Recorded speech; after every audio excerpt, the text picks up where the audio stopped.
দাঁতছো কটা গরুটা? এ সাইডে দাঁত দো মনে হয়। চারটা। কি অবস্থা, ওজন কেমন আছে এটার? ওজন মনে হয় 600 কেজি হবে। 600 কেজি হবে। ধারণা করে বলতেছেন না স্কেলে? ধারণা করে দেখি। ধারণা করে বলতেছেন। এই যে গরুগুলো পালন করতেছেন কত বছর ধরে? কোনোটা হইছে 8 মাস, কোনোটা 9 মাস, কোনোটা 1 বছরও আগেরও আছে। আচ্ছা, তার মানে গত কোরবানি পর থেকে কিনছেন আর পালন করতেছেন। মুরব্বী, এই গরুটার দাম কত চাইবেন? এটা কত চাই? 5 লাখ টাকা চাই না। 5 লাখ চাওয়া দাম। কি অবস্থা, বেচা বিক্রির চিন্তা ভাবনা আছে কেমন? বেচাবো আল্লাহ দিলে। কথাবার্তা বলার সুযোগ থাকবে কি? থাকবে। থাকবে। হ্যাঁ। মাশাআল্লাহ, সুন্দর একটি গরু দেখা যাচ্ছে। কুমিল্লা আদর্শ সদর কাবিলা থেকে দনুয়াখলা রোড কামারবাগ। আপনারা চাইলে স্ক্রিনে দেওয়া নাম্বারে যোগাযোগ করে নিতে পারবেন।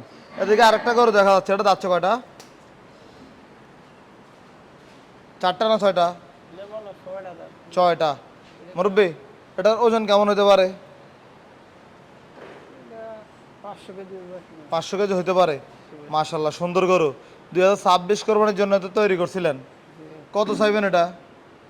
এটা 4.5 চাই আমাকে। 4.5 লাখ চাওয়া দাম। বেচা বিক্রি তাহলে কথা বলার সুযোগ থাকবে। থাকবে। মাশাআল্লাহ, সুঠাম দেহের গরু তৈরি হচ্ছে এই সাইফুল এগ্রো ফার্মে। আমরা দেখছি এদিকে আগেরগুলোর চেয়ে মোটামুটি এগুলো একটু মাঝারি সাইজের। মাশাআল্লাহ, এটা দাঁতছে কয়টা? 4টা। 4 দাঁত। কি অবস্থা, ওজন কেমন হতে পারে এটার? এটা 500 550 কেজি হতে পারে। 500 থেকে 550 কেজি হতে পারে। মাশাআল্লাহ, সুন্দর গরু। মুরব্বী, এই গরুটার দাম কত চাইবেন? এটা 5 লাখ 20 চাই আমাকে। 5,20,000। সেক্ষেত্রে কথাবার্তা বলে দেখে শুনে যাচাই বাছাই করে কেনার চেষ্টা করবে নাকি? জি। ঠিক আছে, ধন্যবাদ আপনাকে। আসসালামু আলাইকুম।